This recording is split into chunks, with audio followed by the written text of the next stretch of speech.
هيكون معانا النجم أحمد سعيد الشوكس. أحمد شخصية مؤثرة جدا على السوشيال ميديا، هو يعتبر أفضل برنامج 2023 على السوشيال ميديا. معانا أحمد، أهلا بيك يا أحمد. يا اهلا وسهلا، ازيك يا سمر؟ ازيك يا أحمد؟ أحمد قول لنا إمتى ابتديت وإيه الدافع اللي خلاك تقدم النوعية دي من الفيديوهات؟ والله يا سمر، اول حاجه برحب بيك وبرحب باسره البرنامج.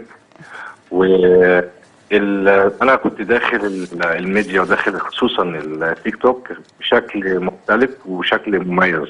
فكنت حبيت اعمل فكره مع النجوم الكبار، وعملت برنامج اسمه الشوكس مع المشاهير، والحمد لله نجح وحقق مشاهدات كتيره جدا، والحمد لله يعني كان شيء مميز بالنسبه لي.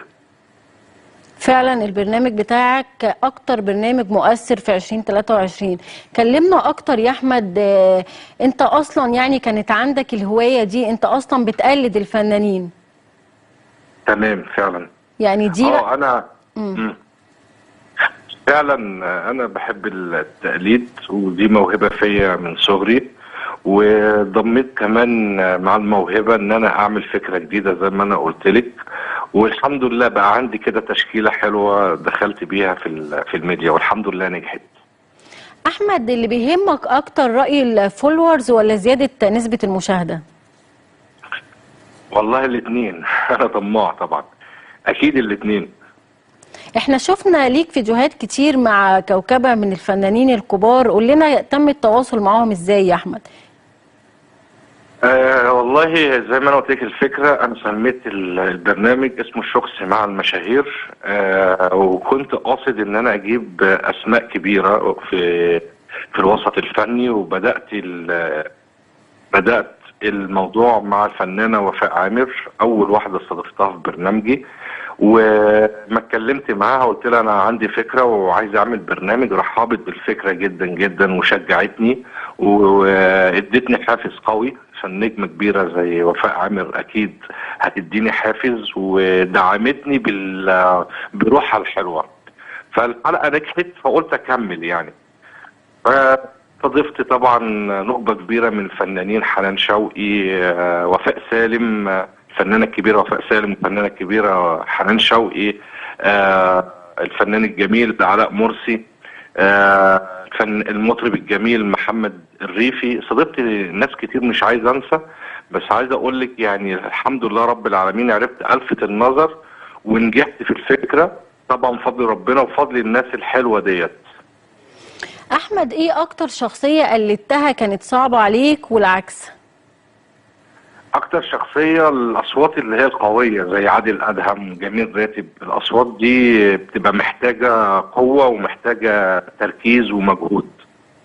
لو طلبنا منك تقلد لنا حد دلوقتي على الهوا، تقلد مين؟ عايزين نسمعك. ما عنديش مشكله، هقلد. خلاص هنعمل كده دويتو بين ثلاثه. ماشي. ممكن نقلد جميل راتب ومحمد صبحي ويونس الشلبي. ماشي. جميل راتب، انت باين عليك اتجننت، انت عارف انت بتكلم مين؟ محمد صبحي. يخرب بيت مطنك، ايه ولا ايه يا حمار؟ ايه عايز تتكلم مين يا حمار؟ ايه عايز فلوس؟ يخرب بيت مطنك. يونس الشلبي.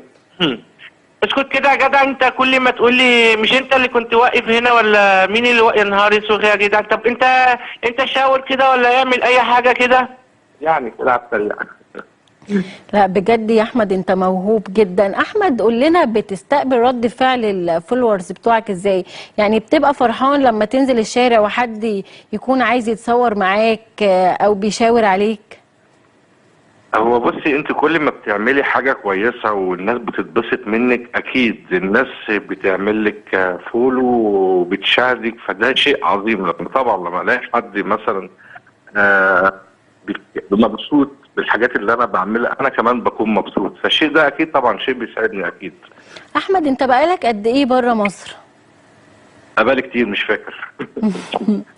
تقريبا 15 سنه 17 سنه حاجه زي كده يعني. وطبعا انت بقيت شخصية مؤثرة برضو كمان هناك في قطر، احكي لنا عن ده. يعني الناس هناك بتستقبل المصريين ازاي وبتعاملوا معاهم ازاي، وخصوصا انت والله حد انا مشهور؟ عايز يعني عشان اتكلم على الشعب هنا، عايز وقت طويل قوي. يعني الشعب هنا من اطيب الشعوب اللي انا شفتها. شعب طيب زي مصر، دولة فيها حضارة، فيها نظام، يعني فيها حاجات كتيرة حلوة. فانا حبيت فعلا حبيت قطر، عشان قطر علمتني حاجات كتيرة. الشعب زي ما قلت، الشعب روح جميل قوي، متواضع جدا جدا، في نظام، كل حاجة حلوة يا سمر، كل حاجة حلوة هنا بصراحة. احمد، تحب توجه رسالة للفانز بتوعك؟ انا اقول لهم شكرا بجد، لان هم بيدعموني كتير بروحهم الحلوة، وبيديني دافع، وبقول لهم ربنا يحفظكم، وشكرا بجد ليكم. احمد، احنا من برنامج الحكاية وما فيها بنهديك درع افضل شخصية مؤثرة في 2023 ان شاء الله. اول ما تنزل مصر نهديهولك باذن الله. شكرا ليك يا احمد، شكرا ليك. ميرسي، شكرا يا سمر، شكرا ليكم، شكرا. عايزين نقول لكم ان برنامج الحكاية وما فيها دايما